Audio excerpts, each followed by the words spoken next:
जातीय समीकरण वाली राजनीति जीतेगी से 90 दशक वाली राजनीति खेलने की कोशिश की है, लेकिन बीजेपी विकास को राजनीति बता रही है, राष्ट्रवाद को मुद्दा बता रही है। दिलचस्प है, मुकाबला कांटे का है। और तीसरी उम्मीदवार हैं। आप देख रहे हैं सिटी पोस्ट लाइव और मैं हूं आपके साथ हर्षिता प्रताप सिंह। 2024 के लोकसभा चुनाव की शुरुआत हो चुकी है। गया, नवादा, जमुई और औरंगाबाद की सीटों से शुरुआत हो रही है। इस लोकसभा चुनाव में एक ओर जहां जातीय समीकरण की सियासत का लिटमस टेस्ट है, तो दूसरी ओर एनडीए की विकासवादी राजनीति की अग्नि परीक्षा है। अब इस परीक्षा में कौन पास हो रहा है, कौन फेल, इस पर चर्चा करने के लिए हमारे साथ मौजूद हैं वरिष्ठ पत्रकार श्रीकांत प्रत्युष जी।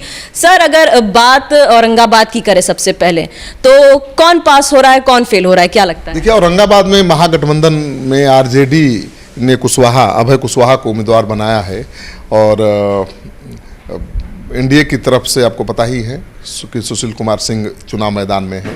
मुझे लगता है कि औरंगाबाद में महागठबंधन ने अभय कुशवाहा को और नवादा में श्रवण कुशवाहा को चुनाव मैदान में उतारकर एक बड़ा दांव खेला है। एक जातीय समीकरण बनाने की कोशिश की है, जातीय आधार पर चुनाव को साधने की कोशिश की है।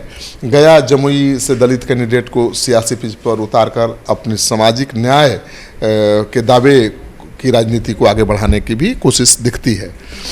एनडीए ने गया से जीतन राम मांझी को बनाया उम्मीदवार, नवादा से विवेक ठाकुर को बनाया है, जमुई से अरुण भारती हैं और औरंगाबाद से सुशील कुमार सिंह है। मतलब साफ है कि एनडीए ने सर्व समाज की अवधारणा वाली विकास की राजनीति को आगे बढ़ाने पर जोर दिया है। तो लड़ाई है, अब तो परीक्षा है भाई कि जातीय समीकरण वाली राजनीति जीतेगी या विकास की अवधारणा वाली राजनीति। एनडीए कह रहा है ना कि मोदी ने बहुत विकास किया है, विकास ही उनका वोट मांगने का आधार है। और दूसरी तरफ तेजस्वी यादव ने नया प्रयोग किया है, मुसलमान की जगह अति पिछड़ी जातियों को तरजीह दी है, टिकट के बंटवारे में दलितों को तरजीह दी है। आपने देखा होगा, पहले यादव और मुसलमान ज़्यादा चुनाव लड़ते थे, इस बार उन्होंने 2 ही मुसलमानों को टिकट दिया है, 8 ही यादवों को चुनाव मैदान में उतारा है, बाकी तो दे दिया अति पिछड़े समाज के लोगों को। तो उन्होंने फिर से 90 दशक वाली राजनीति खेलने की कोशिश की है, लेकिन बीजेपी विकास को राजनीति बता रही है, राष्ट्रवाद को मुद्दा बता रही है। तो विकासवाद और राष्ट्रवाद का मुद्दा जीतेगा या जाति मुद्दा जीतेगा, ये बड़ा लिटमस टेस्ट है।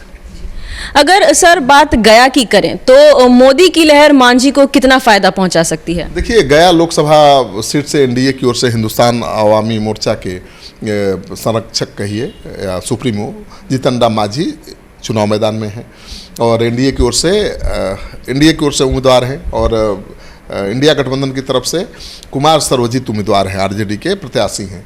लड़ाई दिलचस्प है, मुकाबला कांटे का है। और तीसरी उम्मीदवार हैं बहुजन समाज पार्टी की सुषमा कुमारी। तो सुषमा कुमारी किसका वोट काटती हैं, उसी पर जीत हार निर्भर करेगा, क्योंकि बहुत ज़्यादा मार्जिन से जीत हार यहाँ नहीं होनी है।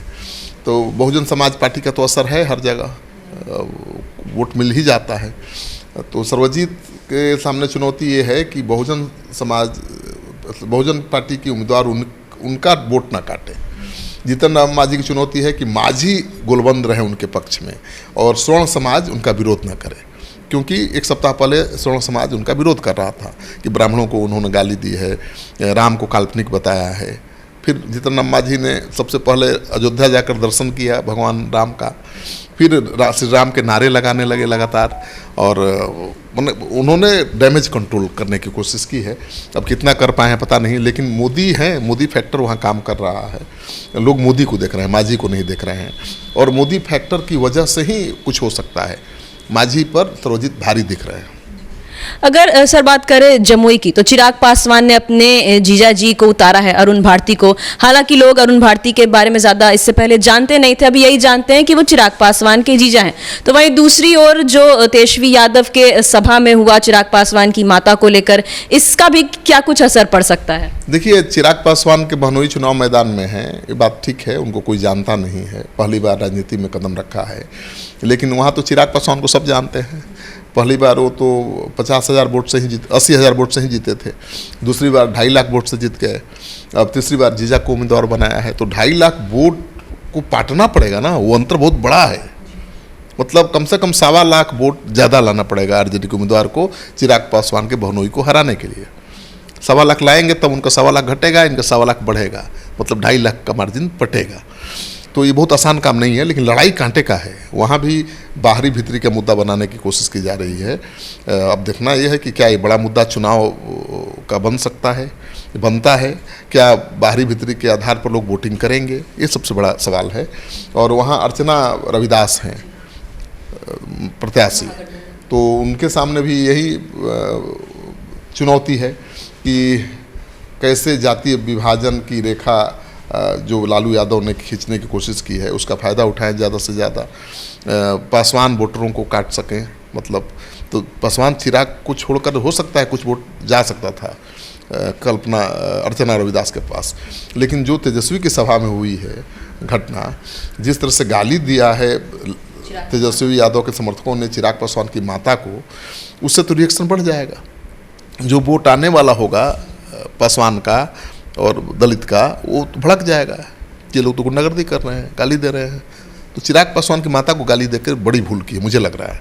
और इसका असर केवल उसी सीट पर नहीं, दूसरे सीटों पर भी पड़ सकता है। सर्वजीत लड़ रहे हैं गया में, आपको पता है, और गया में जान लीजिए कि वहाँ पासवान और मुसहर दलितों की संख्या सबसे ज़्यादा है। 30% मुसहर और पासवान है, वो निर्णायक वोटर है। तो उसमें उम्मीद लगाए हुए थे सर्वजीत की पासवान भी उनको वोट देंगे, क्योंकि वो पासवान समाज से ही आते हैं।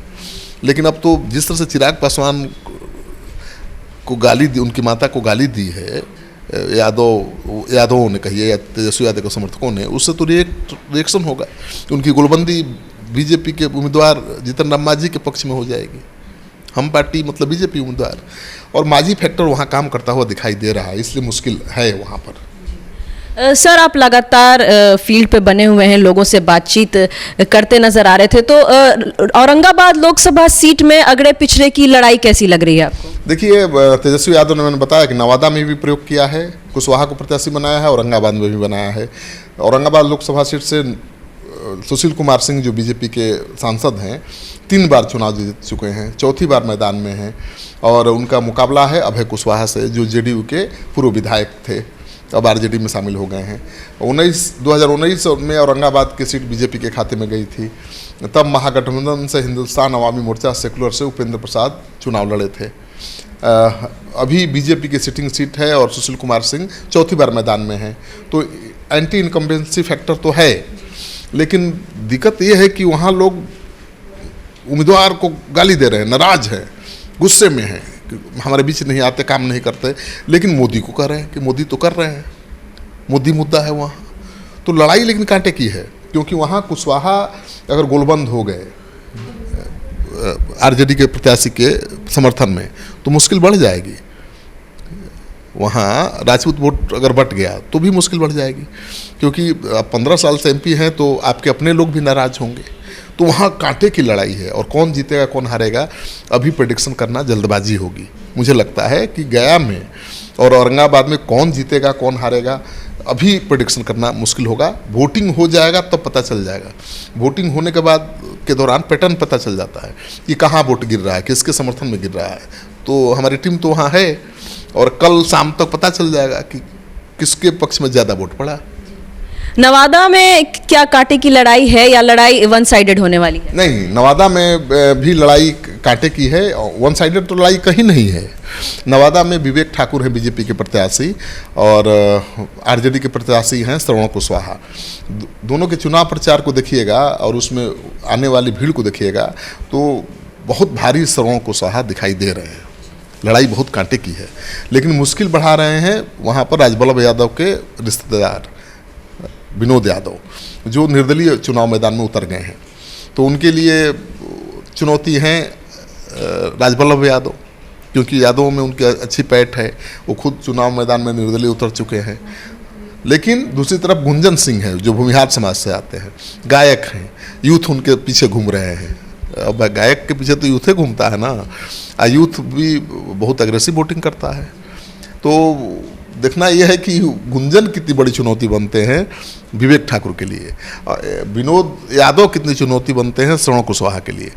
अगर इसी में जो मैनेज कर लिया मतलब आरजेडी ने मैनेज कर लिया विनोद यादव को, और यादवों का वोट गुलबंद रहा, कुशवाहा का वोट गुलबंद रहा अगर आरजेडी के पक्ष में, तब तो बीजेपी की मुश्किल बढ़ जाएगी।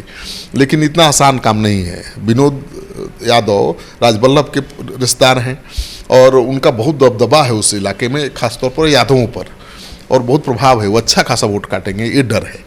अब गुंजन सिंह की गाना सुनने के लिए पीछे घूमते हैं यूथ, या वोट भी दे देंगे, ये बड़ा सवाल है। तो अब ये तो विवेक ठाकुर को ही पता होगा। मैं जो घूम रहा था वहाँ भी मोदी फैक्टर है।